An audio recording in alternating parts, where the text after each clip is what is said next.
Now, here in Nigeria, the main labor unions have given the government a 10-day ultimatum to meet their demands on a new living wage, accusing the authorities of failing to uphold pledges.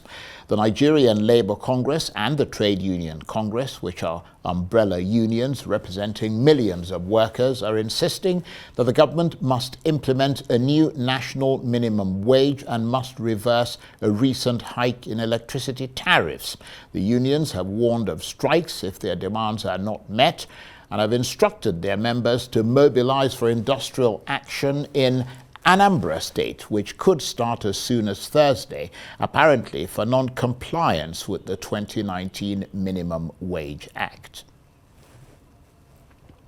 With more on this, I'm joined now in the studio by the current affairs analyst and professor of communications at Bayes University in Abuja, Professor Abiodun Adeniyi. Great to see you, Prof. Good to see you, Prof. You've been noticeably at large, haven't you? Yeah, I was just on a short vacation.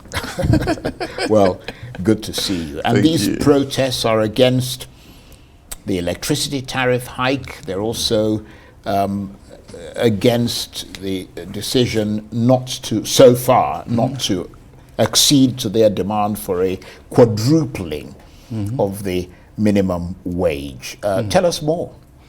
Quadrupling, absolutely right, if not even more. Yeah, it's more than quadrupling. Yeah. But we are going to expect to see more of this ding-dong, this back and forth between government and the labor unions, considering the disparity in their offerings, and we know how strong both sides are in terms of how convinced they are regarding their positions.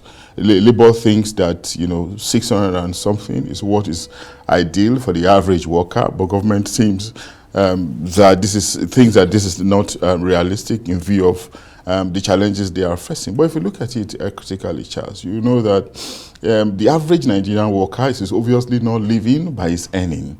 There are other things that probably come their way. They are engaged in different kinds of moonlighting for those who are concerned about legitimate earnings, and those who are not concerned about legitimate earnings are also involved in sharp practices, which is why we talk about corruption being endemic and systemic in this system, which is why it's practically unavoidable, because we're just largely living a lie, around wages, particularly with respect to the public service. People earn pittances, and yet you expect them to live on it. Practically impossible. So Labour might be thinking along that line, and in view of the new realities where prices of commodities are going up, in view of the liberalization of the market, removal of subsidy, increase in electricity, and of course the floating of the naira, leading to high level of demand pull inflation, as the case could be. So all these things are conflicting and making life ordinarily difficult for the workers that the labor unions are talking, or who's behind the labor unions are talking.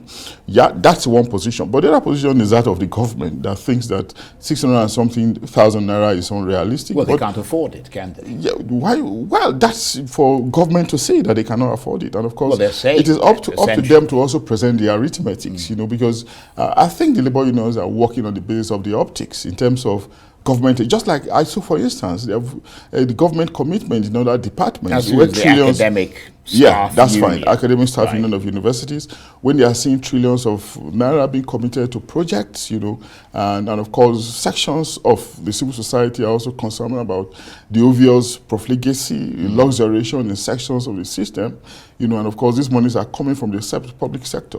So if there's proper channeling, if there's proper prioritization, the thinking out there is that, even if government cannot meet the demand of the labor union completely, if they notch up a little bit beyond the 54,000 naira they are presently offering, perhaps there might be some level of consideration. Right. Do not remember that Edo State has offered 70,000 naira, beginning from sometimes soon. 70,000 naira. So it means that the public sector can also, the federal government, as the case could be, could also make some more effort to up the ante so that labor union can be slightly placated. But I think on both sides, there will still be this ding-dong, this back and forth until we come to a conclusion. Well, it's a process of negotiation. A negotiation, but again, it requires skillful negotiation so that it doesn't degenerate into a strike, which will cost the economy more.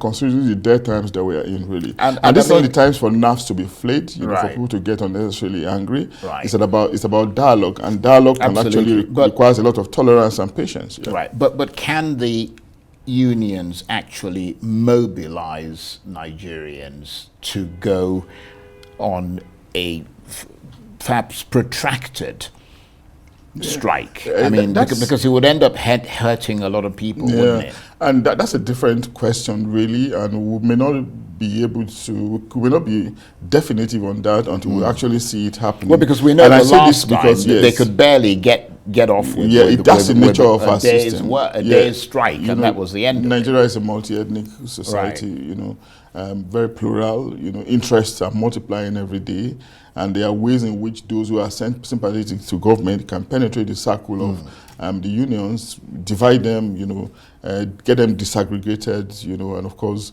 you truncate the process of protest. And when they get that done, of course, Labour will have to go back to the drawing board again. But what we need to understand is the clarion call of the unions, for the good of the workers. But we're not saying they shouldn't be realistic. They should not be realistic. They need to be realistic. Listen to government's argument as well, why government should actually be called upon to be much more arithmetical. Let them see the figures, and of course, let there be a higher level of commitment to prudence, and accountability and transparency, because it is the behavior, the attitude of sections of the public service that's actually agitating the civil society, the populace, through the instrumentality of the labor unions to continue to make this demand. As to, for instance, like I said earlier, you're saying that, well, if government can spend 1 trillion on Lagos-Calabar coastal highway, why can't you pay us 200 billion? The total is 15 trillion. Eventually, but the government is spending 3 trillion total, but at the moment, they look very legitimate, and some kind of. The other thing that the unions are protesting against is the electricity tariff hike. They've argued that it is wrong to force Nigerians to pay higher tariffs for what they say is non-existent electricity. I mean, are they being fair in their assessment? It's so many catch-22 situation. You need to generate money, generate funds, resources, to fund that sector. And if you have to generate it, it has to be realistic, considering the cost that you are putting into production. And but you have to give people a product. Yeah, you have to give, at the same time, you have to give people that doesn't exist. The product. But of course, do not forget, of course, that it's supposedly liberalized as well. It's out of government, as it were. It's been privatized largely. So it's been privatized. It means that they are profit-oriented. And if they are profit-oriented, it means that they have to look at forces, market forces, and all these things are coming into play, and that's why we just all have to be careful, because one policy often has a way of creating some domino effect, ripple effects on other sectors of the economy, which is why, again, we need to go back to the labor question, asking for 600 and something. If it is implemented, for instance, it's going to be gradational. It's not just going to be minimum. Those who are presently earning that amount will also have some consequential increase in their own wages. And when we have large sums of money in the system, what will happen? Demand pull inflation, and absolutely consistent with the so that will have a knock-on effect. Consistent with that's a very good point, because there are some people who've actually said that you're going to keep having inflation if you keep raising salaries and things. But there's a solution the best to thing that. To do is to introduce public services. So that it brings down, for example, transport and things like that, and people don't have to pay that much for it. They don't have to sort of put fuel. They can take public transport and all that to work. But I mean, given all of this, what do you think will happen next? Will the government buckle, or will it stand its ground? I think both sides, we have to shift grounds a little bit. There has to be a meeting point. It's about consensus building. And there's tactics and strategy will be very helpful in this circumstance. Tolerance, understanding will be very, very important in the matrix. And we need all of them to realize that we're working for the benefit of the same nation, for the people, citizens of this country. And of course, if you are having an itch on your skin, and you've scratched it, there's a way in which you can damage your skin, so you have to do it with care. And what are we seeing here? We're only saying that yes, Labour is still insisting on its offer, on its offering, as the case could be.